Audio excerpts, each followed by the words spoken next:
कि हम काफ़ी कुछ कह नहीं पाते हैं, और मैं अभी एक शायरी सबसे पहले अपने जितने भी पोएट हैं, जितने भी शायर हैं, उनके लिए कुछ लाइनें यूँ लिखी थी कि इन लफ्ज़ों को बयां करने के लिए एक अदाकारी लगती है, इन लफ्ज़ों को बयां करने के लिए एक अदाकारी लगती है, जो भी शख्स लिखता है उसे अपने ये लिखने की कला जान से प्यारी लगती है।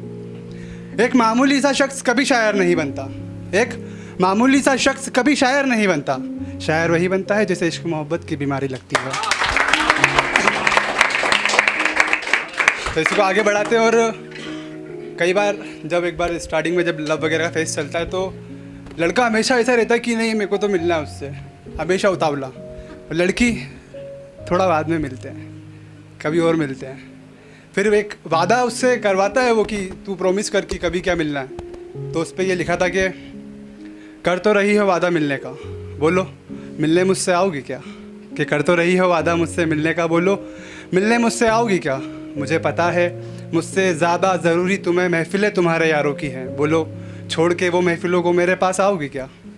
मुझे मालूम है वक्त की बड़ी पाबंद हो तुम, पर बोलो लेकर अपना कीमती वक्त मेरे लिए आ पाओगी क्या। मुझे मालूम है कि तुम्हारा वक्त बड़ा कीमती है, तो क्या लेकर अपना कीमती वक्त मेरे पास आ पाओगी क्या। क्या तुम मुझे फिर से एक दफ़ा अपनी गोद में सर रख कर सुलाओगी क्या। मुझे काफ़ी कुछ बातें तुमसे कहनी है, मुझे काफ़ी कुछ अपने गम तुमसे कहने हैं, तुम्हें सीने से लगाकर काफ़ी कुछ कहकर अपनी आंखें नम करनी है। मैं ज़्यादा तो कुछ नहीं कहता पर कुछ बातें कहनी है। एक दफ़ा फिर से तुमसे पूछता हूँ कि अपना कीमती वक्त मेरे लिए ला पाओगी क्या, और तुम मिलने तो मुझसे आओगी ना। अब खैर मिलना भी हो गया, ठीक है, अब मिल तो गए, बिछड़ते भी हैं। अब उसके लिए लिखा था कि काफ़ी लोग पूछते हैं कि आप पहले बन ठन के रहते थे बहुत से लोग, अब इतना शौक़ नहीं रहता बाकी, तो उस पर कुछ लिखा था कि एक वक्त था जब हम भी खूब संवरते थे, एक वक्त था जब हम भी खूब संवरते थे, होकर तैयार उसकी गली से गुजरते थे। एक वक्त था जब हम भी खूब संवरते थे, होकर तैयार उसकी गली से गुजरते थे। उस गली में एक घर था जिसकी छोटी सी खिड़की से मुझे वो निहारती थी, हमारी आंखें भी यारों दूर से उसका सजदा उतारती थी। खैर अब हमारी मोहब्बत के वो किस्से पीछे छूट चुके हैं, जो शख्स मेरे मनपसंदीदा है, जो शख्स मेरे मनपसंदीदा थे, अब वो मुझसे रूठ चुके हैं। उस हादसे के बाद तो मैंने भी उसके सामने जाना छोड़ दिया। खैर कपड़े तो बहुत बड़े हैं अलमारी में, पर अब दिल नहीं करता इसलिए खुद को संवारना छोड़ दिया।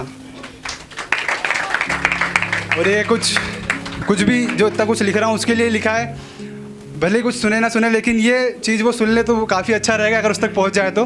काफ़ी कुछ तो लिख ही चुके हैं, तो ये चीज़ उस तक पहुँचना चाहिए सिर्फ। तो ये लिखा था कि आजकल बरसातें तो होती नहीं हैं, सिर्फ बादल गरजते हैं। आजकल बरसातें तो होती नहीं हैं, सिर्फ बादल गरजते हैं। सूखी पड़ी रहती है बंजर ज़मीन, पर उस पर पानी की एक बूंद भी नज़र नहीं आती। ये थोड़ा मतलब आपको ऐसा लगेगा कॉम्बिनेशन नहीं बैठ रहा, लेकिन एंडिंग तक शायद आप कैच कर पाओ कि बरसात होती नहीं है, सिर्फ बादल गरजते हैं। सूखी पड़ी रहती है बंजर ज़मीन पर पानी की एक बूंद नज़र नहीं आती। टूट जाता है सितारा तो उसके बाद उसकी चमक नज़र नहीं आती। बातें बहुत सारी कहनी रहती हैं पर कहानियाँ रह जाती है। यारों में सिर्फ मजाक में कहता हूँ कि याद नहीं करता, पर यार वो लड़की मुझे अब भी याद आती है। Thank you.